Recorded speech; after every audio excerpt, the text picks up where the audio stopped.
seekordne vestlusõhtu teadlasega on meil lausa 3 inimesega ja oleme siis täna kutsunud külla inimese, kes oskab meile maa ja Eesti ajaloost rääkida, mitte ainult sellest, mis näha on, vaid ka sellest, mida ei ole näha. Ja Alar Rosenthal Eesti Tartu Ülikooli Geoloogia Instituudist geoloogiaosakonna teadur ja sa oled tegelenud holotseeni meretaseme muutuste ja kiviaja asustuse uurimisega siin hiljuti.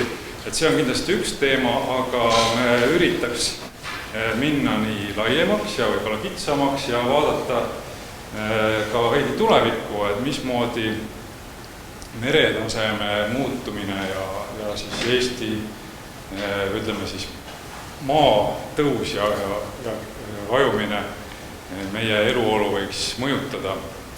Ja seni, kuni siis mina tehnikaga hakkan mässama, võib-olla annaks sõnajärje meie Tartu Ülikooli Loodusmuuseumi inimesele Tõnu Panile, kes on samuti geoloog ja ilmselt saate väga hea jutu teema peale, et asi, mis mõlemat huvitab ja teistele ka kindlasti huvitab.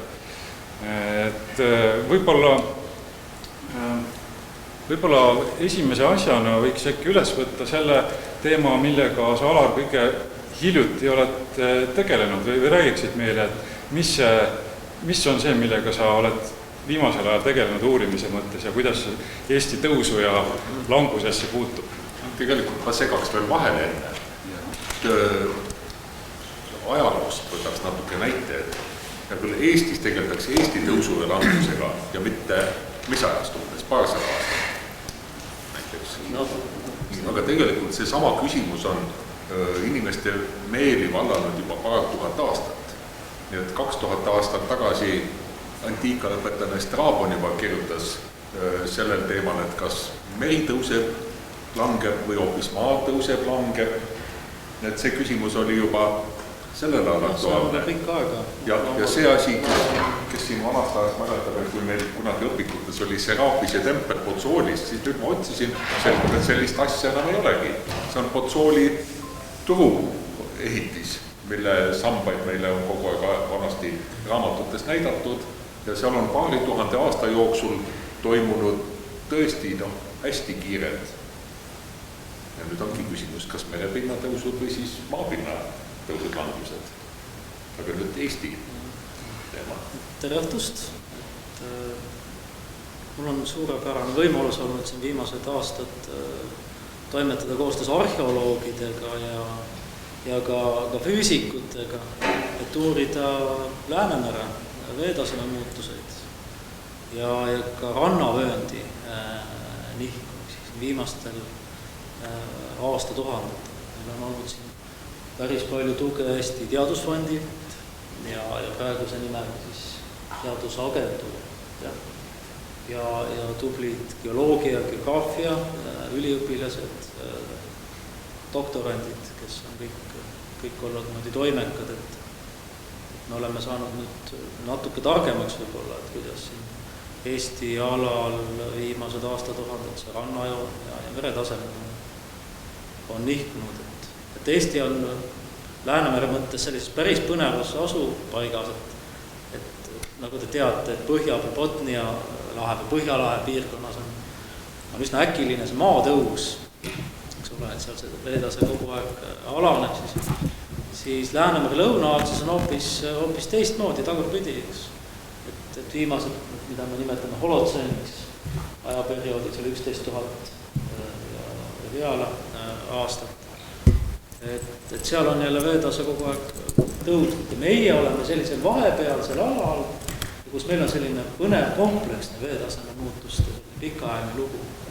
Ja selle taustaks on olnud meil ka inimasustus, siin alates juba kiviaja kõige vanemast meil eks ole Pulli asulapaik, mille siis dateeringud annavad sinna pea 11 000 aastat tagasi, eks ole, 10 800 viimased vanuse hinnangud.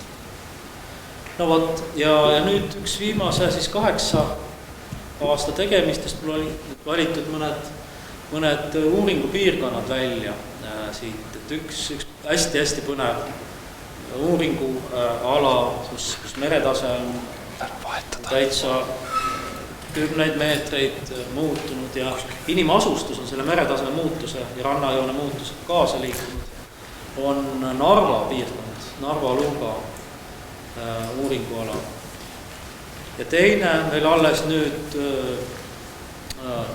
eile ilmus teadusajakirjas Tallinna Vabaduse väljaku kohta lugu, mõned slaidid selle kohta. Horisondis 2009 oli ka seal need esialgsed tulemused väljas, ka päris põnev ja mere rannavööndi liikumisega seotud teema.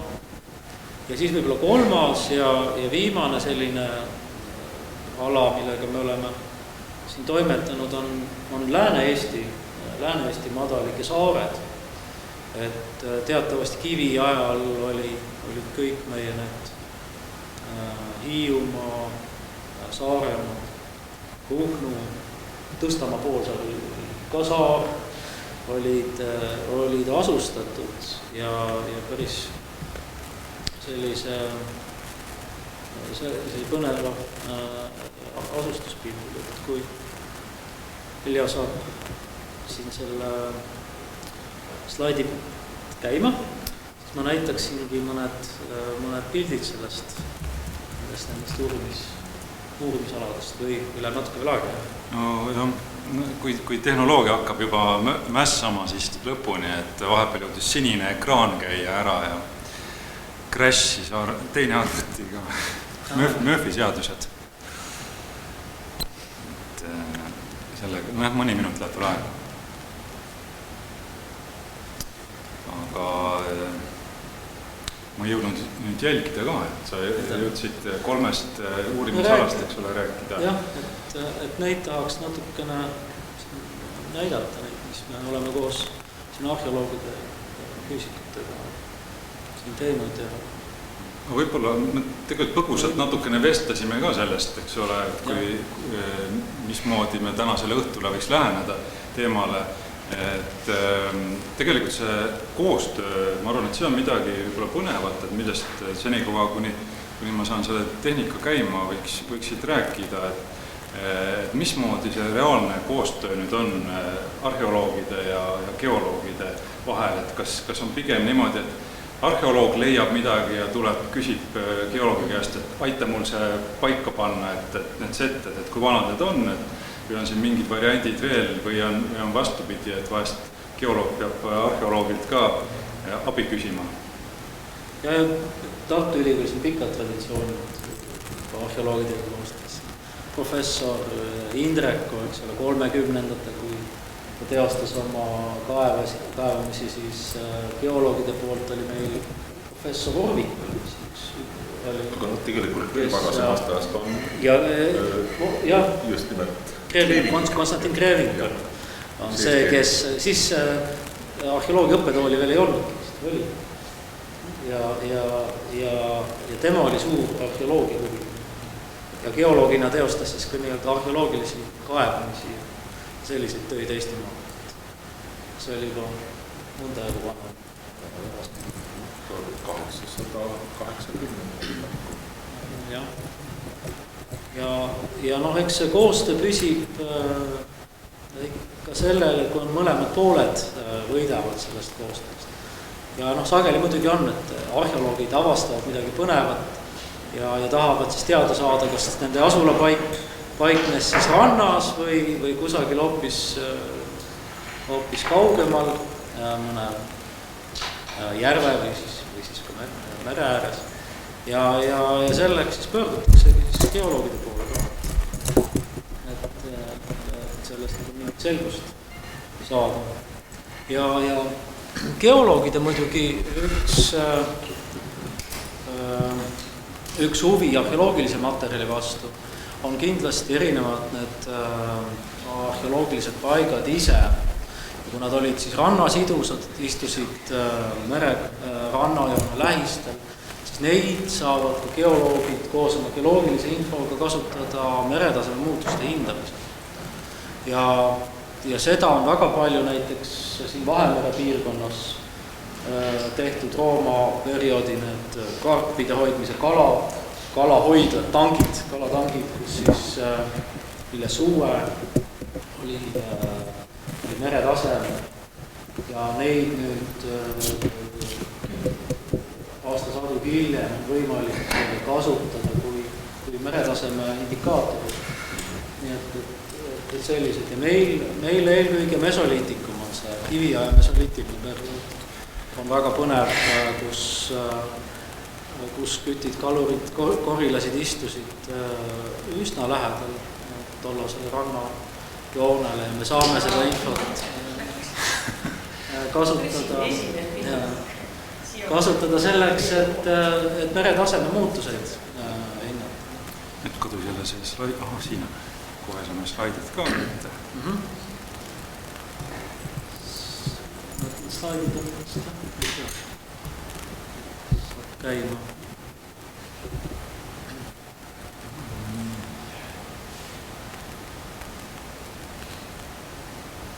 Ja siin kohe avaslaid olekski meie tubli töögrupp, kes me siin oleme toimetanud. Arheoloogide poole pealt on meil hästi tihe koostöö olnud Aivar Kriiskaga, ülikooli arheoloogia professor, füüsikute poolt, siis maatõusu teema, Tõnis Oja ja meie tublid doktorandid geograafiast Ando Lauhaabiht, geoloogiast Hanna Rai, õietolmuspetsialist Kersti Kihno, doktorant Triine Nirgi, geograaf Raivo Auno ja KIS-i spetsialist Merle Muu. Meie uurimisrühm. Ma tahtsin alustuseks näidata mõned graafikud, veetaseme muutuste kõverad. Geoloogid väga armastavad igasuguseid neid veetaseme kõveraid, mis on siis kõrgus ja vanus teljel.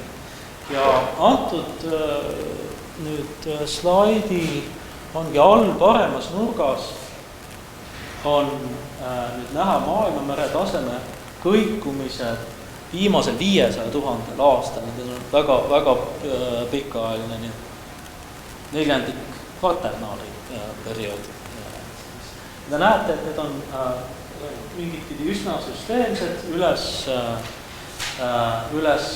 alla ja mis on huvitav siin on see, et nüüd tänapäevaselt jää vaheaegade perioodil on meretase üsna lähedal olnud nulltasemel, tänapäeva tasemel. 0 pluss 5 meetrit pluss 10 meetrit. Ja jääaegadel, kui siis vesi oli seotud liustikega, oli ookeani tase oluliselt madalam.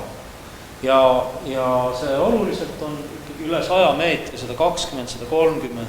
meetrit madalam. Ja nii on see olnud mitmeid kordi möödunud. Jällegi jää vaheaeg, mida tuntakse EEMi jäävaheajana. Meil on ka Eestis EEMi mere setteid Soome lahes Põhja-Uhtju läbi, kus meretase oli 5-10 meetrit tänapäevasest kõrgem. Ja kui nüüd vaadata viimast jäävaheaeg tsüklit, siis 20 000 aastat tagasi kuni siis tänapäevani, tehnikaime. Kuni tänapäevani välja, siis me näeme, et jää maksimum siis kusagil 120 meetrit, meretase madalamal, kiire tõus, suured liustikud sulasid, kaasa arvatud meie, Skandinaavia liustik, Põhja-Ameerika jääkilp, Antarktika. ja see andis sellise üsna kiire sulamise, siis ütleme, et 15 000 kuni 7000 aastat tagasi sellel perioodil.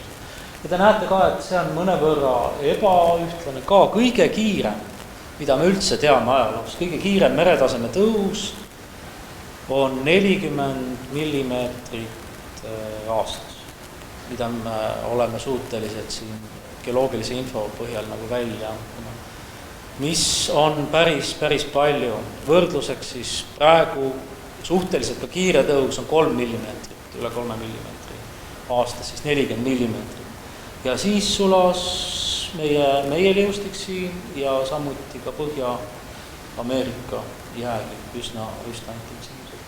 Ja hilisem aeglustumine, näete, see viimased 7000 aastat on siin mõned meetrid ainult olnud ookeani taseme, keskmise taseme tõus, mis tähendab, et need suured mandriliustikud olid juba nii palju ära sulanud, et nad ei panustanud enam siia ookeani taseme tõusu väga palju. Ja just nende sammuste siis üles-alla meretaseme muutustega on ka seotud inimene.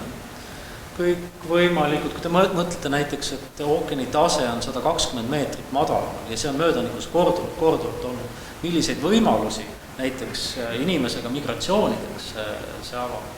Noh, kas või näiteks Out of Africa teema, et kui me alandame 120 meetrit meretaset, siis Punase mere siin suus tekib päris kitsas väin. Praegu me teist kallast nii hästi või teist randa seal nii hästi ei näe, aga 120 meetrit veetaset alandades paistab kenasti teiselt poolt maa. Nii et selle üle on arutatud, et see rändekoridor, mida nimetatakse siis lõunakoridorist välja Aafrikas, on ka seotud meretaseme muutustega. Rannikult siit on päris palju teada ka inimese jälgi sellest. Kuni Austraaliasse välja üle Indoneesia ja Papua ja Austraalia vahel on tol perioodil täiesti maasild olemas, on siis see roheline ala, mida täna Eesti alal ilmselt selliseid inimeste rändeid ei ole nii drastiliselt mõjutanud, et Eesti on nii väike, et siin ilmselt 2 päeva ujud jõuad ikka kuskile kohale, aga sellegi poolest see veepiiri liikumine on inimeste elustiili mõjutanud vähemasti sel ajal, eks ole, kui nad põhiliselt siis küttimise ja koridusega tegelesid, pärast kui põllupidamine oli põhitegevuseks, et siis muster vist natukene muutus. Aga alguses oli ikkagi see veepiiri muutumine kohe asula kohtasid mõjutas ka. Jah, nagu me näeme siin ka Eestis ja mujal Läänemere piirkonnas, et mesoliitiline või kiviaja korilane lihtsalt liikus selle rannajoonega kaasa ja vahetas oma elupaika. Ja kiviaja lõpus, seal neoliitikumi teine pool ja metallija, see pilt üsna drastiliselt erinev. Et siis võeti nagu paiksemaks ennast, otsiti põllupidamiseks, karjatamiseks sobivaid lappe ja käidi siis sadamasse see kilomeeter või pool, kui oli vajadust. Aga see, kuidas need Eesti muistsed asulakohad nüüd on, kuidas öelda, setete suhtes, kuhu setete alla jäänud või kui kaugele veepiirist jäänud, et see tegelikult oli päris huvitav, kui me siin paar päeva tagasi vestlesime, et kuidas see käib, et me leiame vana asulakoha nüüd mere äärest võib-olla kilomeeter eemal või 600 meetrit eemal, et kuidas see nüüd, see maa kerge ja veetõus ja langus reaalselt seda mõjutavad, et kus me leiame selle asulakoha? Siin ongi nüüd nagu kaks põhikomponenti. Et üks on see need jääaegade, jäävaheaegade teema, kas ookeanivesi on liustikes kinni või on ta ookeanis. Ja teine, mis meil hästi oluline on, siis on see glatsia isostaasia või pärastiaegne maatõus. Mul on selle kohta mõned slaidid ka, et siin on nüüd jääaja liustiku leviku maksimaalne ulatus, 20 000 aastat tagasi, et näete, Läänemere nõgu on kõik jääga kaetud. Ja kui nüüd vaadata seda jääkilbi paksust, siis mudeldamise tulemustel kusagil peaaegu 2,8 kilomeetrit oli maksimaalne jääkilbi paksus ja see on nüüd Botnia lahe piirkonnas. Angerman-Albani estuari juures on kõige kiirem maatõus jälgitav nii geoloogilistel andmetel kui ka tegelikult tänapäeva GPS püsijaamad, mis muudavad maatõusu, jääb sinna. Et see on selle ja ookeani taseme muutus on siis põhjustanud selle, et need rannajooned on muutunud või veetasemed on meie alal näiteks tulnud üles ja tulnud alla tagasi. Et võib-olla need veekõverad, mis slaidil on, äkki kuidagi ka iseloomustavad seda pilti. Et Läänemeres on, see on nüüd viimase 8000 aasta kohta meretaseme muutused. Ja erinevad siis veekõverad välja toodud, siis vertikaalteljel on meil aeg, 8000 aastat, ja vertikaalteljel on siis kõrgus ja horisontaalteljel on ajaga. Ja Botnia piirkonnas me näeme, et viimase 8000 aasta jooksul rannajoon on pidevalt alanud. Ja vanad asulakohad paiknevadki, mida vanem, seda kõrgemal ja tulevad järjest allapoole.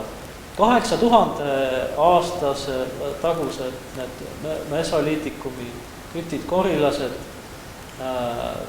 võisid asuda kusagil 150 meetri kõrgusel tänapäeva rannajoonest nüüd selle Angerman-Albani piirkonnas siin Botnia lahe kalda. Ja hoopis teistmoodi on Läänemere lõunaotsas, kui me räägime Saksa rannikualad, Poola rannikualad.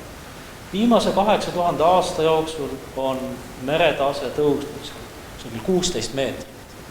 Ja mesoliitilisi asulakohti, neid samu, mis on 150 meetri kõrgusel, me leiame siit akvalangi selle sama 15 meetri sügavuselt, nii palju kui neist alles on.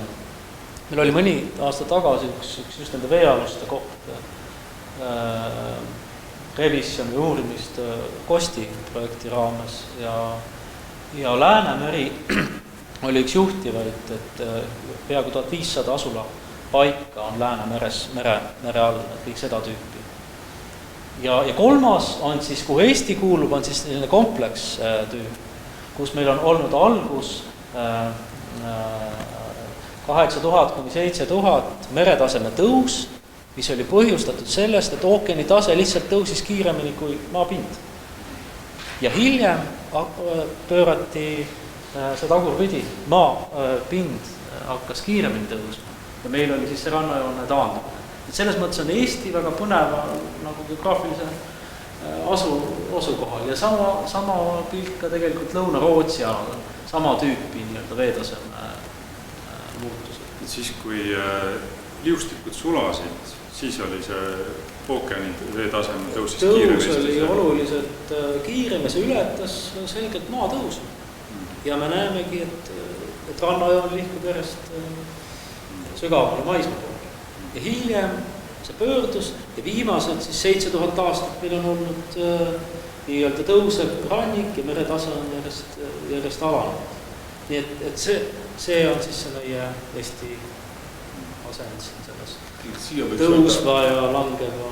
Meelde tuletada mõned, kui kõik ei tea, siis see aastad seal see BP, before present, selle alguseks on siis võetud 1. jaanuar 1950.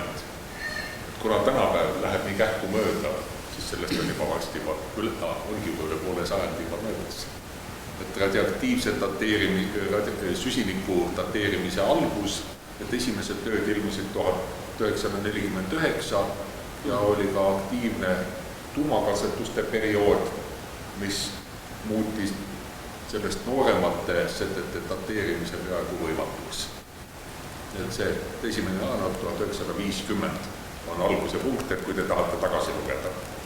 Jah, see aga võib-olla vaataks mõnda konkreetset asula kohta ka, et mis materjali, pilte, kaarte sul on jagada, mille uurimisega Eestis viimati oled tegelenud. Et see Narva... Jah, ma arvan, et see võiks olla. See võib-olla annab selle perspektiivi, et kui me räägime Eesti alal, kuidas asustus on veest mõjutatud, et ma tahtsin enne, kui ma jõuan sinna Eesti juurde, tahtsin küsida, et mis te arvate, et kumb siis nagu on, kui Läänemere tervikuna vaadata, kumb protsess on siis nagu tugevamalt, kuidas Läänemere ruumala näiteks on viimasel 8000 aastal muutunud, mis te arvate, kas see maatõus on olnud või mõtsenud rohkem või meretaseme tõus? Jah. Kas Eesti eksperimenteerimise Kõrgu poolsaare kohta merevaid, kas see on ümberlükatud praeguses ajas? Mul on Kõpu kohta natukene uusi dateeringuid, mis me tegime nüüd koos Tallinna Tehnikaülikooliga ja Tallinna Ülikooliga. Ja me saime Kõpu rannajoone natukene täpsustatud. Ja mul on mõned slaidid pärast, ma näitan. Et siis me saaksime taas diskuteerida. Kui võtta Kõpu aluseks, siis on põhimõtteliselt tegelikult kuskil 2,5 millimeetrit aastas ookeani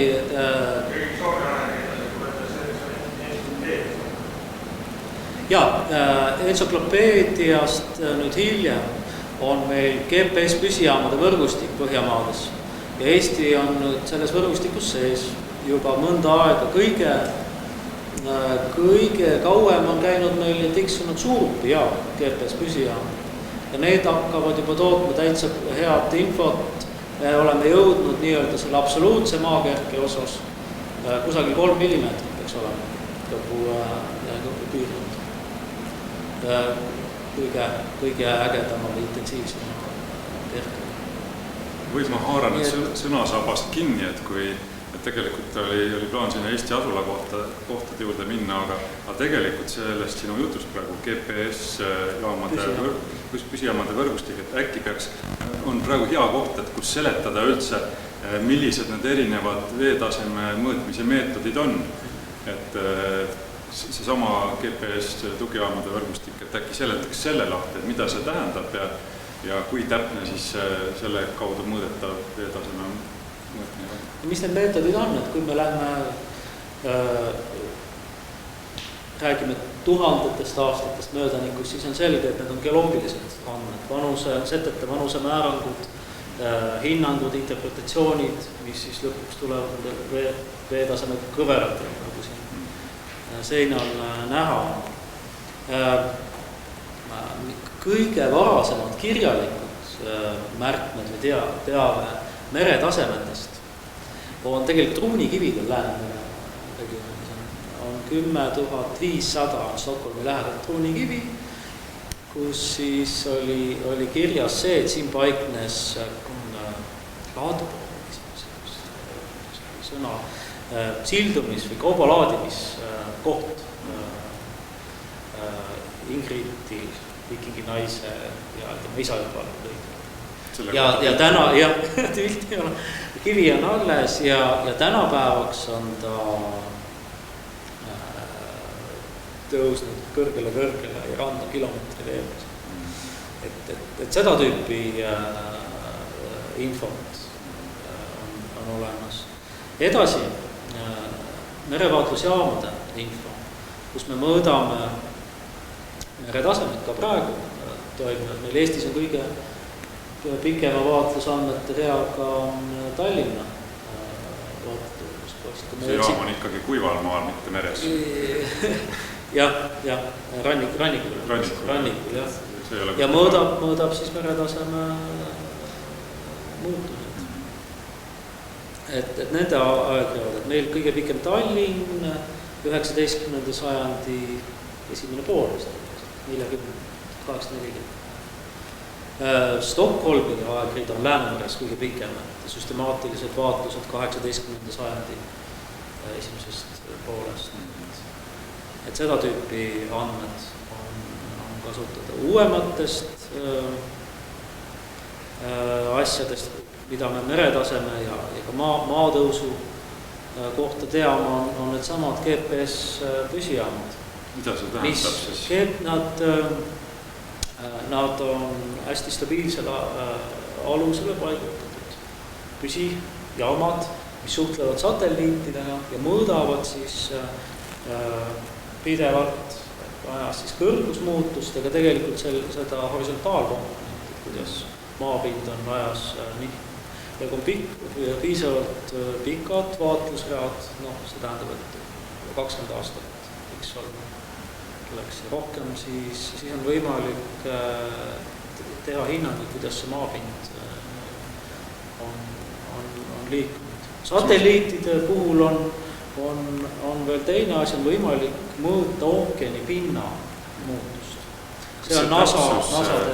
Ma korra segan vahele, et kas see täpsus, ma sain õigesti aru, saavutatakse siis sellega, et need satelliidid, see võrgustik on omavahel väga täpselt, eks ole, paigas ja tegelikult see ongi see taustsüsteem, see satelliitide võrgustik ja siis nendega suhtes siis mõõdetakse seda. Et see on see, ja ka väga tähtis on see, et meil on lai nagu võrgustik üle Skandinaavia, Baltimaade ja et seal on ka, et kui mingisugused probleemid mõne üksiku jaamaga on, et siis on võimalik see kohe kinni võtta, et mingi probleem või jama on ühes või teises jaamas. See on Euroopa Kosmoseagentuuri kaudu see võrgustik või on NASA? See on meie Põhjamaade geodeesia võrgustik. Ja Eesti on ka, Eestit esindab meie Maamet selles süsteemis. Aga lisaks on NASA satelliidid, Poseidonid ja Jasonid, mis mõõdavad lausaliselt ookeani pinna muutust.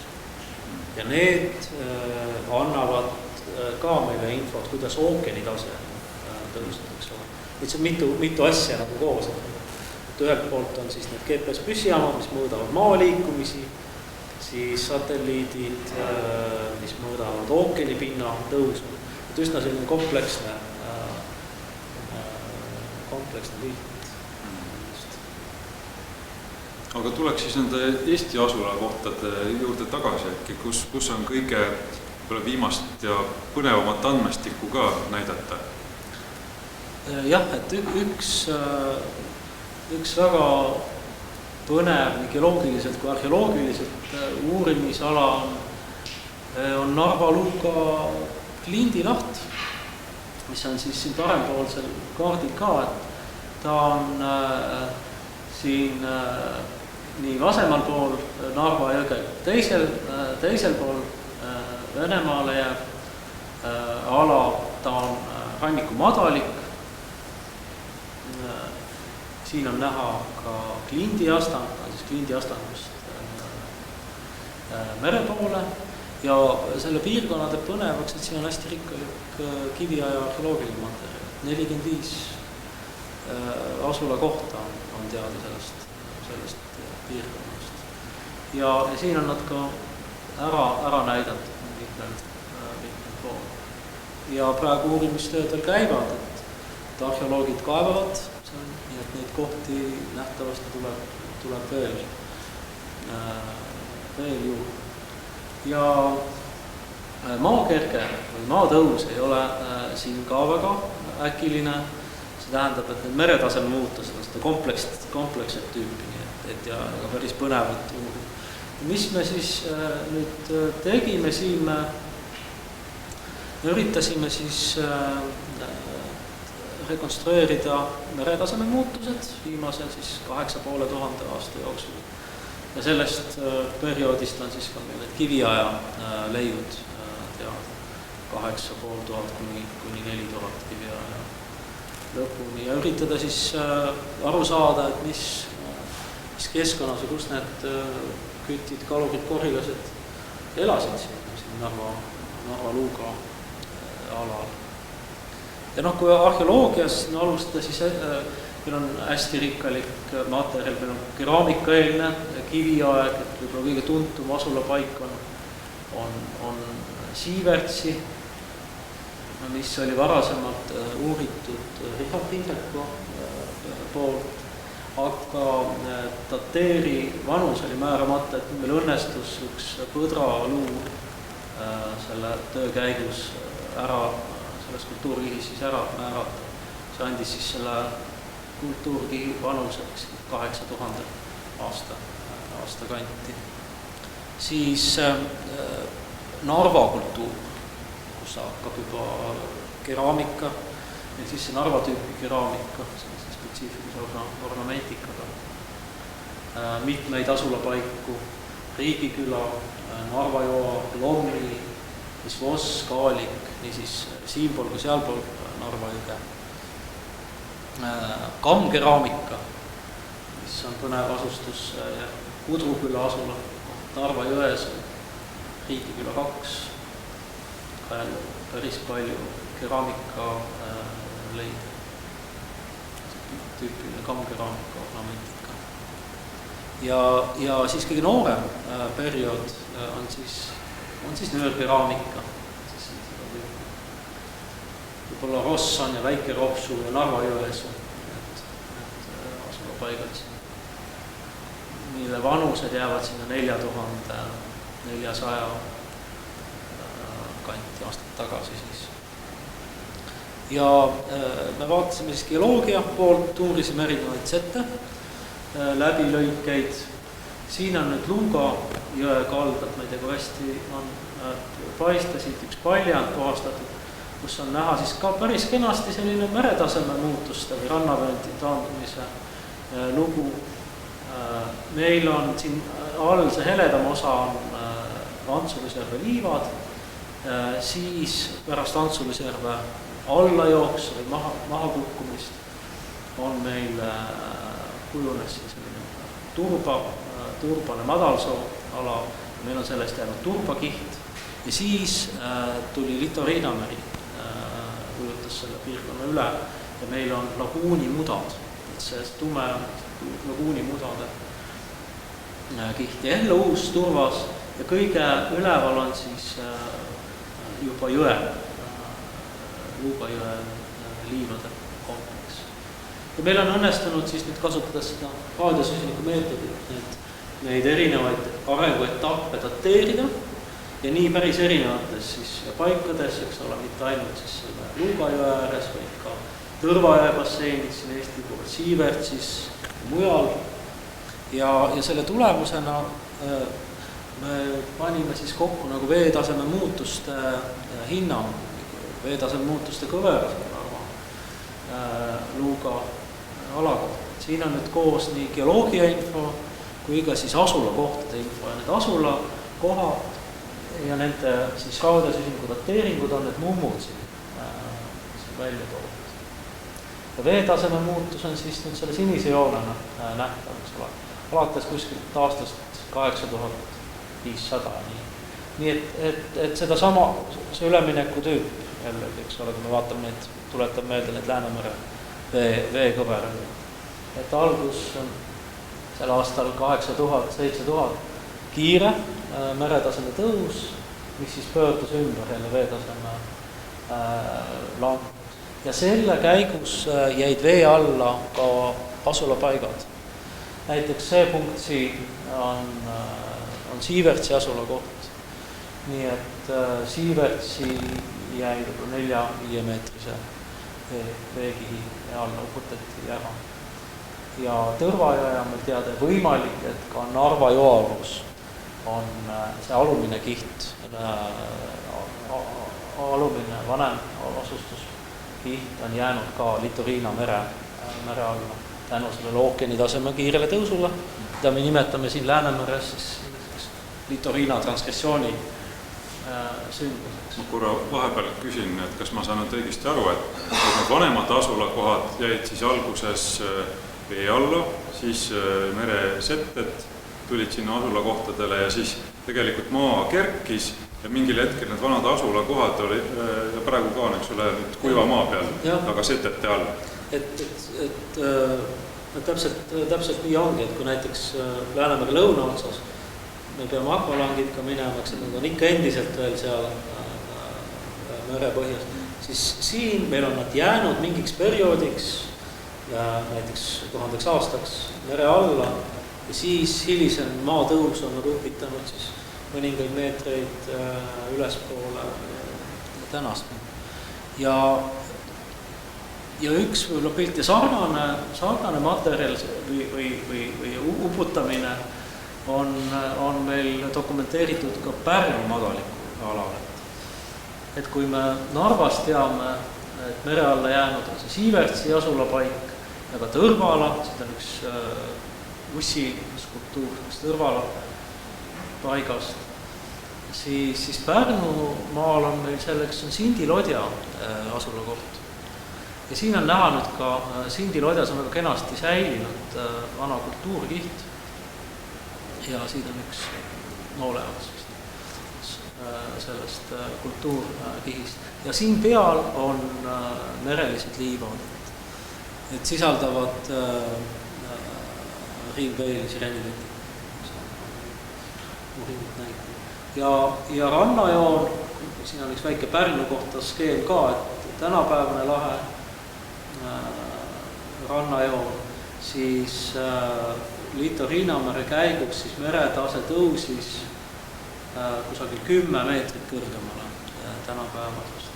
Ja rannajoon nihkus kusagil 4-5 kilomeetrit ja uputades siis need Sindi Lodja paigad ka. Nii et selles mõttes need Pärnu ja Narva on väga analoogse siis sellised meretaseme muutuste ja ka arheoloogilise looga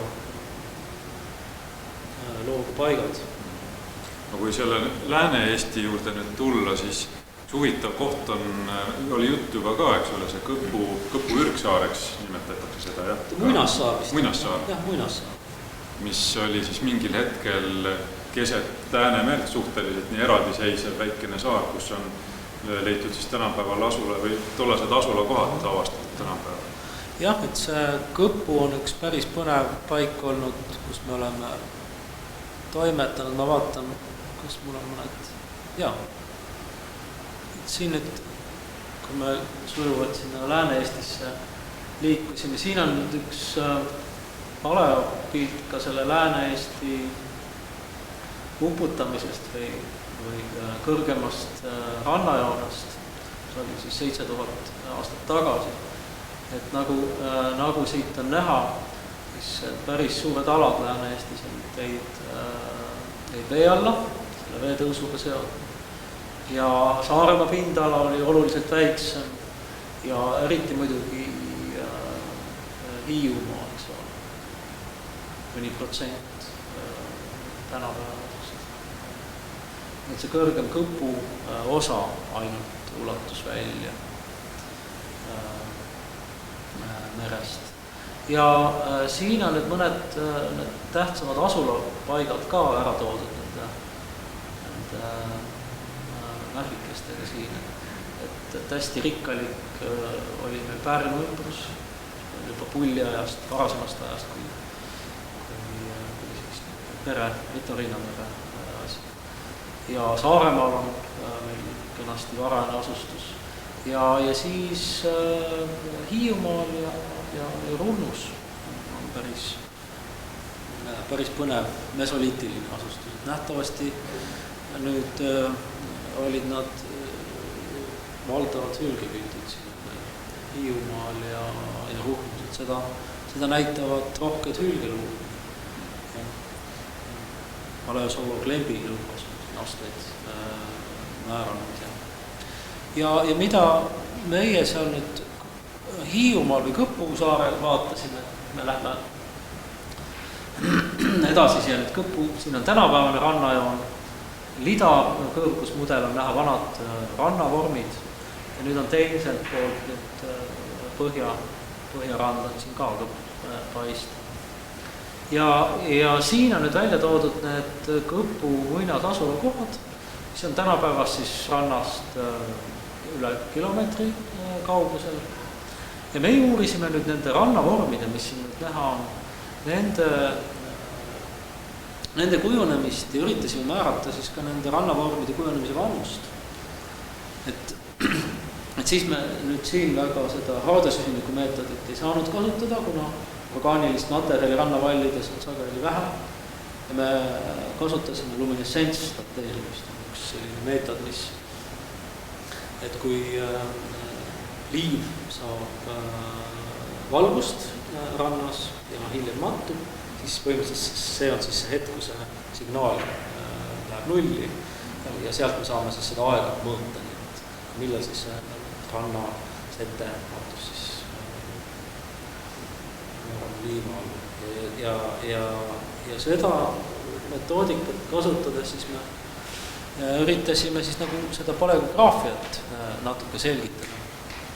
Et mõned pildid ka siis, et siin on nüüd varajane Litoriinameri, kusagil 9800 aastat tagasi. See oli siis periood enne meretaseme seda tõusu.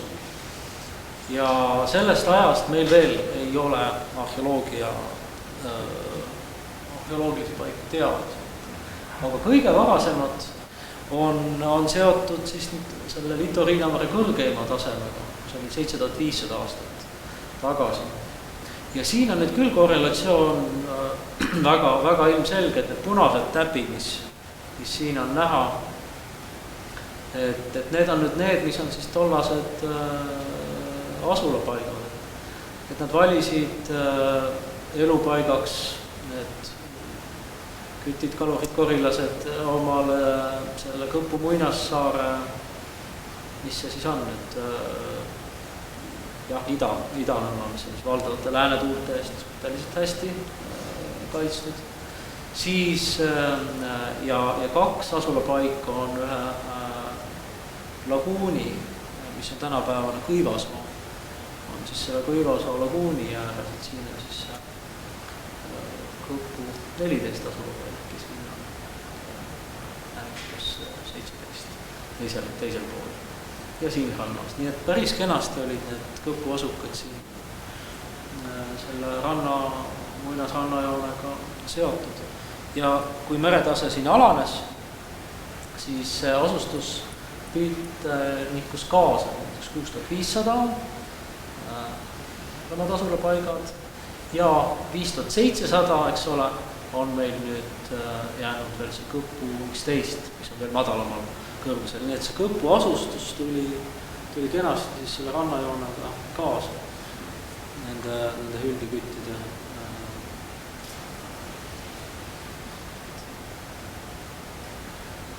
Ja olukord muutus meil kiviaja lõpus, nöörkeraamika perioodil. Ja siis me enam ei näe seda seost. Ja see jätkub ka siis pronksiajal, kus siis hakati juba põllumajandusega tegelema ja asulapaigad jäid siis selliste põllumajanduseks ja karjakasvatuseks sobilikele sisealadele. Ja käidi randa nähtavasti ka oma kalapüüki teostamas ja üks kunstniku Jana Ratase pilt siis sellest võimalikust hülgeküttide laagrist Kõpu muinas rannas. Nii et sellise setetateerimise uuringuga ja paleograafiliste rekonstruktsioonidega saime me siis nagu luua sellise loo või konteksti sellele arheoloogilisel materjalil, mis meil seal Kõpus on, et see oli nagu see idee seal. Siit tuleb nüüd ilusti välja ka, kuidas need 2 protsessi vaheldumisi on mõjutanud, et maakerge ja ookeani öötaseme tõus, et kord on nii ja kord naa. et see, mis nüüd hetkel Eestis trend valitseb, et kas pigem vesi tõuseb või maa tõuseb, et kas siin on nüüd viimasel ajal sellised põhimõttelised muudatused või muutused seisukohast teadlaste poolt, et mis siis nüüd peale on jäänud või on juba mõnda aega selge, et me oleme ühele või teisele poole teel? Sul on Tiivis väga Pärnus. Ei ole. Sugulased elavad küll Pärnus. Et jah, et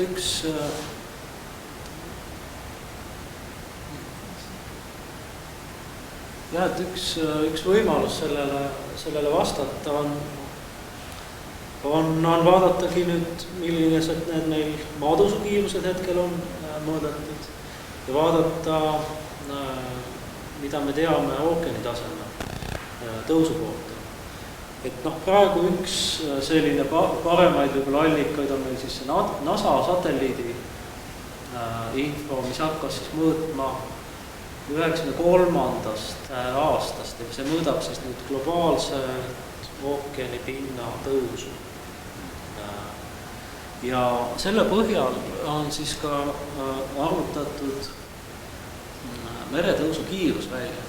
Ja te näete siin sellel paremal graafikul on siis see aegrida, mis jookseb, et see ookeani tase on meil süstemaatiliselt tõusnud. Seda me teadsime ka varasematest uuringus merevaatlusjaamade andmetel. Aga siis olid ka pisut nagu kahtlus, et äkki need veemõõdujaamad ei paikne nii tihedalt ja ei kirjelda seda kogu süsteemi võib-olla piisava põhjalikkusega.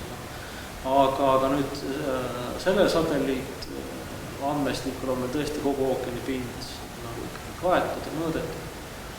Ja need väärtused, mis näitavad, et ookeani tase tõuseb ja tõuseb üsna kiiresti, et need väärtused jäävad siin 3,4 keskmine on ookeani tase tõusnud siis meil 1993. kuni siis aastani 2016 välja. Ja kui võrrelda nüüd seda ookeani pinna tõusu meie maakerke infoga, mis on see vasem ka, et siin me näeme Eesti alal Pärnu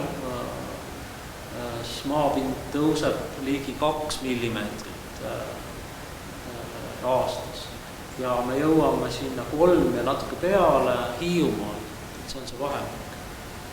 Et kui seda arvesse võtta, et meil Pärnus 2 millimeetrit maa tõuseb ja ookeani tase tõuseb 3 millimeetrit, siis me juba olemegi sellises situatsioonis, et me maad nagu enam juurde väga siit ei kergita,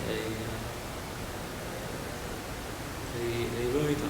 See maakerge, see on nüüd selle viimase jääaja ja see liustiku sulamise nagu inertsis just jah. Et jääkivi paksus oli kõige suurem, eks ole, seal Botnia piirkonnas, seal ka kõige intensiivsem kerge, peaaegu 10, üle 9 millimeetri aastas tõuseb maapind ja meil Eestis siis 2-3 millimeetri. Et see nüüd põhineb ka nendel GPS püsijaamadel ja ka kordusnivelleerimis tulemustel, mis nii Eestis tehtud kui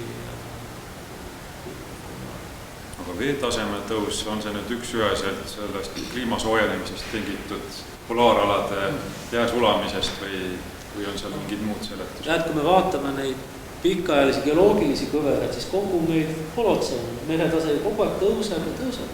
Nii et kindlasti on seal ka looduslik taas.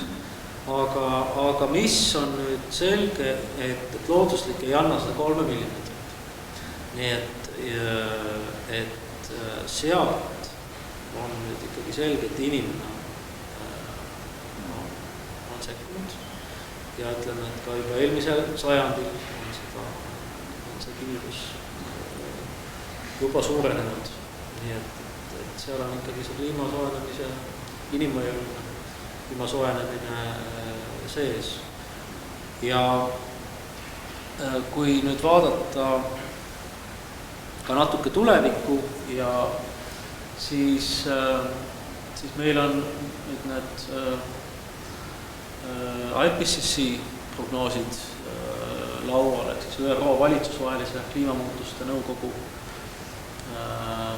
prognoosid tulevikus ja siin sellel joonisel või graafikul on ka päris hästi välja toodud möödaniku pilt. Me näeme, et 1700, 1800 peale, et see veetaseme tõus on olnud väga-väga minimaalne. Me näeme ikkagi nüüd sellel sajandil ja eelmisel sajandil teisel poolel ikkagi selget tõusutrendi juba. Ja kui nüüd uskuda kliimaprognoose, siis see on nüüd siis need sinine joon ja punane joon siit edasi, siis meretaseme tõus, ütleme siis selle sajandi jooksul siis intensiivistub selgelt nagu veel. Et siin on nüüd väljas 2 stsenaariumit. Punane joon, see on siis kliimastsenaarium, kui me põhimõtteliselt oma tossutamist ei lõpeta, ei suuda midagi ette võtta. Et siis on selline ja teine variant on siis see, et kui me suudame siis ikkagi oluliselt kasvuhoonegaaside emissiooni pidurdada, mis tähendab samuti ikkagi päris selgelt meretaseme tõusu inertsist. Et see meretase nüüd tõuseb.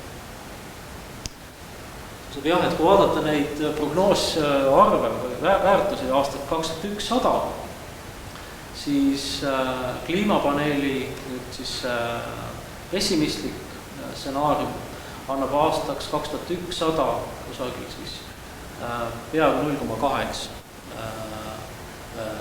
meetrit võrreldes siis aastaga 2000, siis on see globaalne keskmine kusagil 74 oli keskväärtus, 74 sentimeetrit. Ja optimistlik on see sinine siis joon, et seal viist jääb sinna alla 50 kanti. Aga ei ole veel käes see maksimum, mis on olnud varasemal ajal jääaegade vahel? Või on? Ei ole käes veel? Me ei oska öelda. Võrduses selle 100 000. Ja mida me näeme, et meil on viimastel aastatuhandel ikkagi kogu aeg tasapisi meretase kerkinud. Et see komponent, looduslik komponent on kindlasti sees. Ja aga kui sinna looduslikule tõusule veel inimtekkeline otsa panna, siis võimegi saada neid ikkagi päris suuremaid. Ma korra hüpotiseerin, et kas näiteks vulkaanipursked, sellised suuremad vulkaanipursked, mis globaalselt mõjutavad näiteks päikesekiirguse pääsemist, kas need võivad näiteks pidurdada, kui toimub praegu, ma ei tea, mingi suurem, mis siin need ohud on, Yellowstone'is on ilmselt see suur, et kui see nüüd pauga ära paneb, siis ilmselt meil veetase mõnda aega ei tõuse.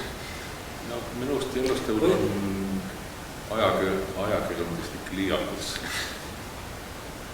Aga jah, kindlasti suured need vulkaanipursked võivad mõjutada seda. Kas need tulevad nüüd geoloogiliselt ka välja, et see veetaseme muutus, et on aimata, et siin on nüüd midagi, mõtlen just see jääaegade järgne veetaseme tõus, et siin on nüüd midagi juhtunud atmosfääris, et on pidurdunud see veetaseme tõus, et võib-olla on seal mingi vulkaanipurse taga olnud.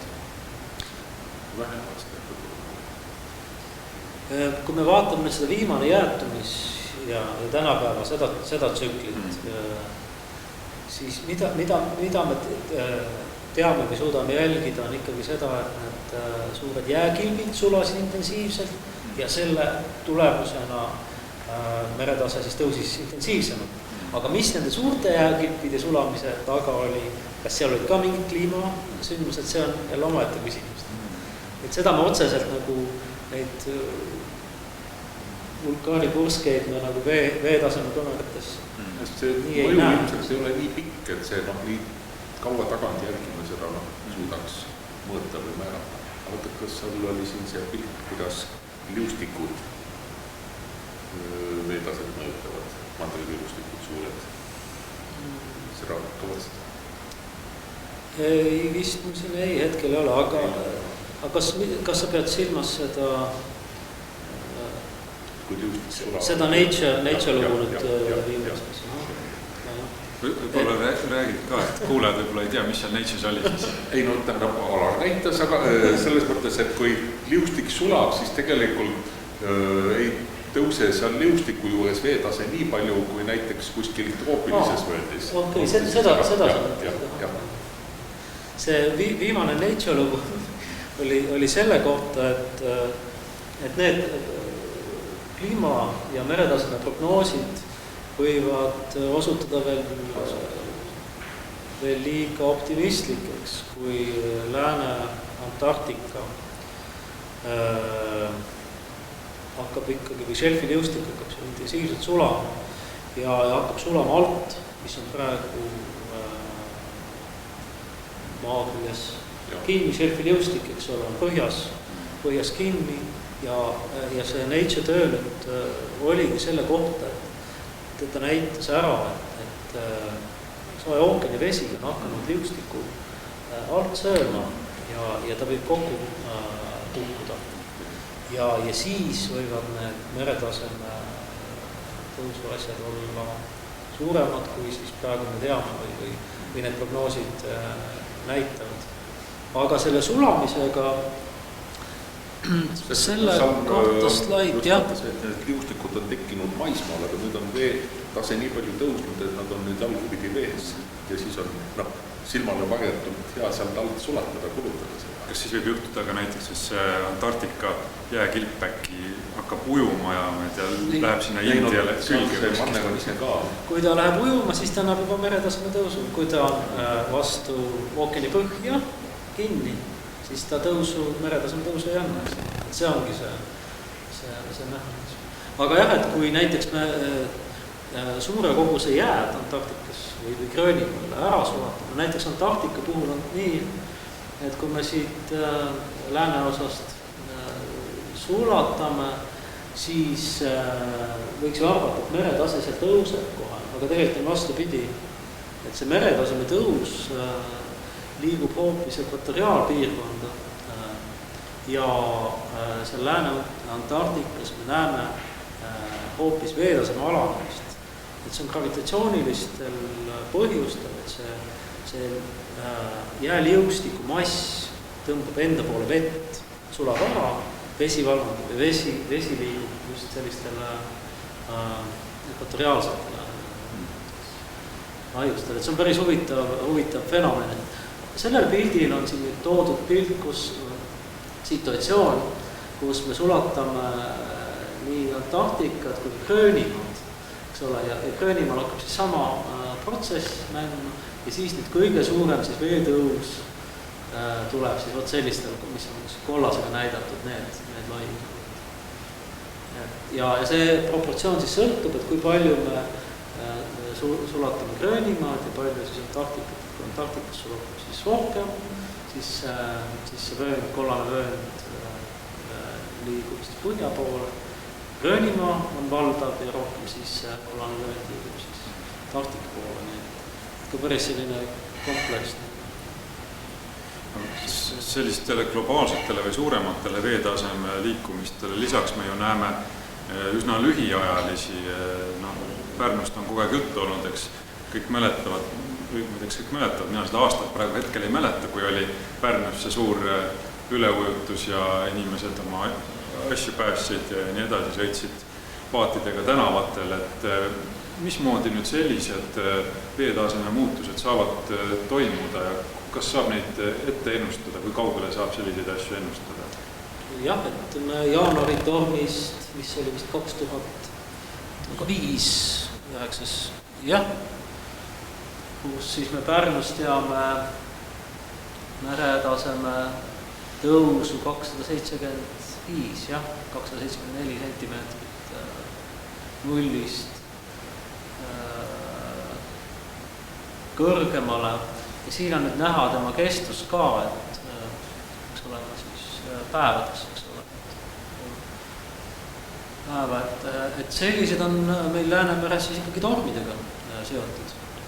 Et tugevad läänetuuled ja puhutakse vesi siia kas siis Soome lahte või Riia lahte lihtsalt üles.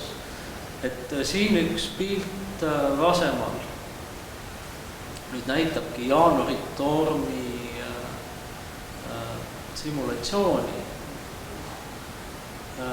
kus siis põhimõtteliselt vesi puhuti siis 2,7 meetrit kõrgemale siin Pärnu lahes, samal ajal, kui meil oli Saksa rannikualadel meretasemed allapoole nulli. Nii et see Läänemere pind oli selle tormi tõttu vägagi kaldu. Aga et nii suurt meretaset saada või nii kõrget meretaset saada on vaja ikkagi mitmete tegurite koosmõju. Siin on need kausiloksumised ja šeisside teema. Asi, mida võiks rääkida, et võib-olla mina ei ole selle teema küll nii ekspert, aga põhimõtteliselt jah, et Läänemeri on suletud kaus ja vesi seal nagu kausis loksub servasse. Jaanuari tormi oligi see nüüd, et see vesi oli juba eelmisest tormist või oli juba lahes kõrge ja sinna tuli siis uus torm peale ja lükkas veel kõrgemaks ja nii me saime siis seda 275 sentimeetrit kätte. Ja me üritasime nüüd siin kliima kohanemise töörühmaga, nii ka ülikooli geograafid ja geoloogid, üritasime teha ka natukene selliseid hinnanguid, et mis võiks Eesti rannikule need meretõusud ja ka tegelikult see tormiaju kõrgused nagu tulevikus olla. Võib-olla ma näitan siis neid, mul on kaks slaidi selle kohta. Et see pilt siis nüüd näitab neid ÜRO kliimaprognoose siis Eesti ranniku kohta. Nagu me ennem rääkisime, maatõus on nüüd 2-3 millimeetrit. Et see tuleks siis nüüd sellest globaalsest pildist maha rehkendada. Ja kaks stsenaariumit, mis on siis vaatluse all, on siis RCP 4,5, mis on selline optimistlikum stsenaarium, et kui me ikkagi suudame tasutamist vähendada ja RCP 8,5 stsenaarium, see on siis, kui me ikkagi kasvuhoonegaaside vähendamist piirata ei suuda. Ja 2 aastalõiget on siin aastaks siis 2050, need ülemised pildid ja all on siis aasta 2100. Ja no mis me võime järeldada nendelt, et kõige rohkem või saavad kes näiteks Pärnu piirkond mõjutada. Me näeme, et selle pessimistliku stsenaariumi järgi, et kusagil 55 sentimeetrit aastaks 2100 võiks siis meretase tõusta siin. Nii et see tähendab kindlasti meie pikaajaline trend, kus me saame maad juurde väheneks. Isegi kui me vaatame kõige äkilisema maakerkega Hiiu maad, siis Kõpu piirkond, eks ole, 40 peale on ka samamoodi tagurpidi. Nii et see trend keeratakse nähtavasti sellel sajandil ikkagi teist pidi, et me ei saa seda maad enam juurde. Eesti ei kasva, jah, kui need stsenaariumid osutuvad tuleks. Aga praegu tundub, et nendel on ikkagi päris korralik ja põhjalik teaduspõhi all IPCC usuklima. Et isegi see tagasihoidlikum stsenaarium siin nüüd näitab, et võib-olla Lõuna-Rootsis on see ala, kus siis on see nulljoon, kus meri tõusma ei hakka, aga Eesti alad siin erinevate nagu stsenaariumite põhjal tundub küll, et hakkame mitte palju küll, aga ikkagi oma 10 sentimeetrit. pikemas perspektiivis. Võib-olla kuulajatel on ka juba oma mereäärse kinnisvaraga seoses põletavaid küsimusi tekkinud. Jah. Nii. Kas seda sammust arheoloogiat, jah? Seda saab ükse paar minna. Mitu aastat siin on asuvad neid? 10 000? Kuidas? 50 aasta, 7500. Jah, see on nüüd 7500 ja see on nüüd ajahetk, kus see meretaseme kõige kõrgema. Mida me teame, Victorinas oli kõrgema. Kui kiiresti ta ei arvanes siis ikka siia läheb? Seda me saaksime isegi arvutada välja. 20 kõpus on need rannaasjad üle 20. Üle 20 meetri tänapäevasest kõrgem. Ja kui ta on 7500, siis me saame sealt rääkida. Aga ei saa ju. Ei saa. Mul see probleem ongi see, et mis ma siia tulin, et Eesti kiirust räägib, kui me liidame siia juurde maapinna tõusukiiruse, siis see kahekordistub tegelikult. Ja see peaks olla mitte kõrgused, selle mitte 20 meetrit, peaks kõrgustada 40. Kui me need arvud võtame merepinna alanemise me liidab maapinna tõusukiiruse, siis nad summeeruvad. Siin on nüüd 2 asja koos. Maatõus, üks komponent ja meretaseme. Me võiksime isegi selle kõpu kõrguse järgi vaadata, siis on see rehkendus võimalik teha ma peast. Aga see näidate seda, et see on ikkagi summaarne kiirus. Tõus pluss see, kindlasti see ei ole merepinna kiirus, alaniskiirus. Kindlasti summaarne. Seal on mõlemad sees. Kuidas me ranna saame nii? Ei, aga Eesti veidi või need graafikud, siin on esitatud, kui on esitatud merepinna muutuse graafikud. See mida erib. Ja, seda nimetatakse inglise keeles on selle kohta mõiste relative sea level. Ja suhteliselt meeled, see on kõik suhteline, sest me absoluuti, kuidas me absoluuti mõõdame.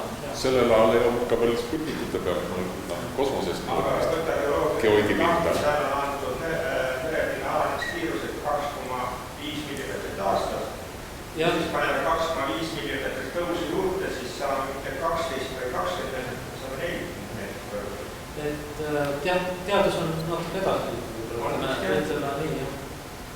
Et me oskame nüüd kas või need samad tänapäeva mõõtmised, GPS müsijaamad, nad suudavad mõõta absoluutseid väärtused, maatõusu väärtused masskeskme suhtes. See mõõdulott mererannas, eks ole, millest me arvutame neid meretasemeid, et see on ka suhteline, see ka muutub. Et seal ongi nagu kaks jah. Kus see kiiruse muutus selle tõusuga, vaata see, kus see viimane laulmaas, et kui ammu see oli? Kui me vaatame nüüd vanu rannajooni Eestis, alates juba Balti jääpaisjärvest peale, siis nende vanade rannajoonte põhjal on võimalik natukene näha seda, et maatõusu kiirus on aeglustunud ajas. Aga see Balti jääpaisjärve, need rannajooned olid siis 11 700 vanusega, nii et päris kaugesse aega. Ja see kiirus, füüsikud on ka ideaalvõrrand selle kohta teinud, et see on nagu eksponendi lähedane. Et algselt on olnud see maatõus on intensiivsem ja siis aeglustunud. Et kui me vaatame tõesti Eesti neid alates jääpaisjärvedest peale need rannajooni, siis me saame öelda, et midagi sellist on. On üks aastast 2011 on üks lugu ka, kus meil on see kõver toodud välja, kuidas see on aeglustunud. Aga ma ütleks, et viimastel aastatuhandetel ta tundub olevat sellisesse lineaarsesse komponenti jõudnud. Et selles suhtes ka me saame näiteks pakkuda välja kvalifitseeritud oletuse või arvamuse, et lähima 100 aasta jooksul, et see maatõusu kiirus jääb enam sinna samm, et ta oluliselt ei vähene. Meil ei ole nagu mingit alus selliseks sammuks. Aga jah, pikas, nagu ütleme, geoloogilise ajas on see kiirus ajas vähenenud. Aga hanged ja doktoritööst Kuidas? hangeda doktoritöös jõuab ju teisele järjele, Peipsi analüüsi põhjal, et ta on kogu aeg enam samasugune olnud. Mitte päris. Kui Tiit vaatas seda Peipsi lõuna otsa ja seal on see kausi efekt jälle, et kui me võtame põhjaots väga selgelt tõuseb, et seal ei ole nagu küsimust, aga ütleme, et kui me läheme juba Emajõe Suudme otsa ja võib-olla veel seal edasi, siis on see keerukam. Ja et üks on see kausi efekt, et kui me põhjas seda kausi keritamist, vesi valgub lõunasse ja see võib olla üks põhjus, miks tekitab selliseid madalaid gradiente, nagu mis me oleme siin rääkinud 5 sentimeetrit kilomeetri kohta või nii, mis peaksid sellel alal olema suuremad. Et see võib olla üks teema. Teine asi on võtta see sama asi, mis selle sama vana näite selle Pozzuoli selle turuga oli, et nüüd on seda uuritud ja leitud, et seal need sambad, mis kunagi vajusid ja siis üle 200 aasta tagasi leiti, Goethe on kirjutanud neist ja Lyelli geoloogia alustesse igale poole mujale, aga nüüd on viimasel ajal veel viimase 100 aasta jooksul on toimunud nende sammastega vajumine, tõusmine, korduvalt meetrisse ulatuvad kõikumised, et just selle maakoore liikumisega, aga seal on muidugi vulkanism tuleb mängu, mida meil Eestis ei ole, eks. Aga samas see geoidipinna muutusi, seda ei ole varem järgitud, eks. Seal on väga palju vahepeal lukutati ära. Kuidas? Pulliga siis vahepeal lukutati ära. Tema vanuseks on pandud ju 9000 või 10 000, 11 000 isegi. Ta pidi järelikult kaasa selle kuskil Antsulusjärve perioodi, mis see veelgi. Pulli uputati kindlasti enam. Pulli kultuurkiht on kaetud Antsulusjärve setetega. See on väga ilus läbilõige, kus on näha kultuurkiht ja seal peal on midagi taolist nagu Sindilodja jäi mere alla, aga Pulli jäi Antsulusjärve alla. Nii et kui me teame, et Antsulusjärve need kõrgemad rannajooned on seal kusagil 10 200 aastat vana ja Pulli masspektromeetri vanused jäävad sinna 10 800, et siis nad päris kenasti klapivad, et ta uputati ära ja meil on ka sette pilt. Et mingit pidi sarnane pilt seal on Litoriina mere ja nooremasse kohti. Mere äärde välja ja juba uputati ära. No see on meie piirkonna eripära, et Botnia piirkonnas seda asja ei ole, et seal see Antsulus järv, eks ole, mis tõusis ookeani pinnast mitukümmend meetrit kõrgemale. Seal ei ole see näha, sest maatõus on nii võimas olnud, et on selle kõik ära. Seal on võib-olla aeglustumine selles meretaseme rannajoone taandumisest. Et see oli üsna kompleksne. Kui nüüd lõpetuseks veel tulevikku vaadata, ma kui mäletan õigesti, siis Maa-ameti kodulehel on üks kaardikiht, kus saab neid üleujutusohuga alasid vaadata Eesti rannaaladel. Kas siis tõenäoliselt need alad, kui nüüd tõesti veetase tõusebki siin 20, 40, 50 aastaga, et kas siis need on ka alad, kus tõenäoliselt mingil hetkel võibki olla vesi, nii et sinna kinnisvara ei tasu muretseda? Vesi selles mõttes, et ega Pärnus on ennegi uputanud ja on see pool päeva ja aga mingil hetkel saabki seal olema vesi, et kui üldine veetase tõuseb, et on tõenäoliselt ka esimesed kohad, kuhu see püsib vesi, siis jääbki. Me rääkisime, et selle ekstreemsema stsenaariumi puhul on see 50 sentimeetrit. See midagi nüüd väga hull ei ole, et me vaatame siin muid maailma piirkondi, mis vastupidi näiteks vajuvad, et Bangladesh on üks selline koht ja Salomoni saartest on hiljuti ka meedia kirjutas, et esimesed saared on meretaseme tõusu tõttu ookeani kadunud. Et selles suhtes oleme ikkagi maa jätkuvalt meil kerkib, tõuseb, et me ei saa nagu kogu seda saanud. Aga jah, et me peaksime arvestama, et see tormiaju piir võib nihkuda sügavamale sisemaa poole. Ja me nüüd koos siin geograafidega tegime ka ühe hinnangu või stsenaariumi selle kohta, et sellest võib suvises Eesti loodusest ka, pisut võib-olla põhjalikumalt lugeda just selle Pärnu kohta, et kui me võtame selle 50 sentimeetrit meretaseme tõusu aastaks 2100 ja võtame siis ühe sellise ideaaltormi, kõik need halvad asjaolud langevad kokku. Läänekaarte õige nurga all tuul, juba enne kõrge veetase, siis Ülo Suursaar on rehkendanud, et see võiks olla täna kuskil 3,5 meetrit maksimum tase, kuhu on võimalik siis Pärnus vett tõsta, eks ole, praegu me teame 2,75. 3,5 on see maksimum, me paneme sinna selle 50 sentimeetrit otsa, siis me saame nii-öelda selle kõige nagu halvima või kõige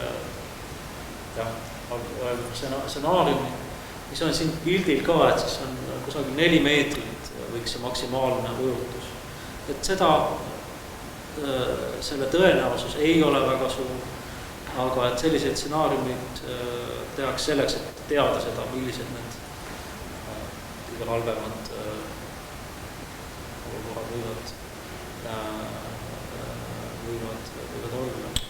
Et see on, praegu on jah, et meil on siin Pärnu arvestab nagu 3 meetri piiriga praegu siin lilla tooniga ka välja toodud, et aastaks 2100 võib see mõnevõrra nagu muutuda.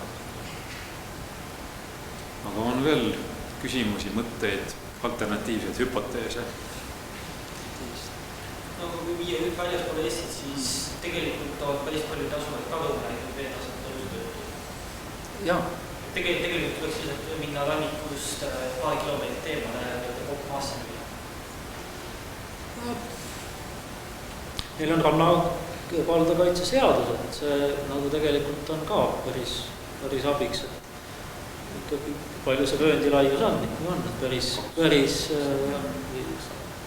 ja noh, kui me räägime üleujutustest, siis eks neid on ennegi käinud, et nendega on ka võimalik kohaneda. Et me serveriruumi keldri ei tee, eks ole, või noh, teine asi, millega Eesti on tegelenud päris edukalt pärast seda jaanuari tormi, on need prognoossüsteemid, mis on, et me oskame nüüd ikkagi paar päeva ette teada, mõni selline suurem asi on tulemas ja me teame, mis sellega arvestada, et sõidamegi oma auto kuhugi kõrgemale kohale, paneme oma raamatut ja siis elame selle tormi üle. Aga noh, planeerimise mõttes näiteks on hea teada selliseid võimalusi, kui kõrge tormi kriitilist infrastruktuuri kas ei paiguta siis sinna või see on läbi mõeldud, et kuidas siis nende üleujutustega toimetada. Selles mõttes see, kus Põhjamere põhjas on päris palju ja Doggerland on see piirkond, et mõned aastad tagasi käis meil ka siin rääkimas Doggerlandi uurija Vincent Gaffney ja sellest võis lugeda ka National Geographicust avastustest Põhjamere põhjast Doggerlandi. Need on ka just need samad maastikud ja asustus, mis on tänu meretaseme tõusule on lihtsalt ookeani põhja jäänud nüüd. Et see meretaseme tõus ja langus, et see on kogu aeg nagu toiminud, et see on meie mure, et me ei mäleta seda, mis oli 20 000 aastat tagasi. No viimane oli ikka meil see suurem veetõus 7600, mis me suudame Eesti ajal. Et me ei mäleta, et see on tõusnud vajunud, see on meie inimese mure, et me ei mäleta seda aega, mis on olnud. Aga tõesti suur tänu selle põneva info eest ja põneva vestluse eest ja aplaus. Kui kellegi veel on isiklikke küsimusi teeb veetaseme tõus muret, et võib-olla saab veel mõni minut küsida või saab ka veel kiiresti muuseumile ringi peale teha. Ma ei tea, kas meil on mingid eksponaate geoloogiasaalis, mis võiks kuidagi haakida selle tänase vestlusega? Läänemere arenguloo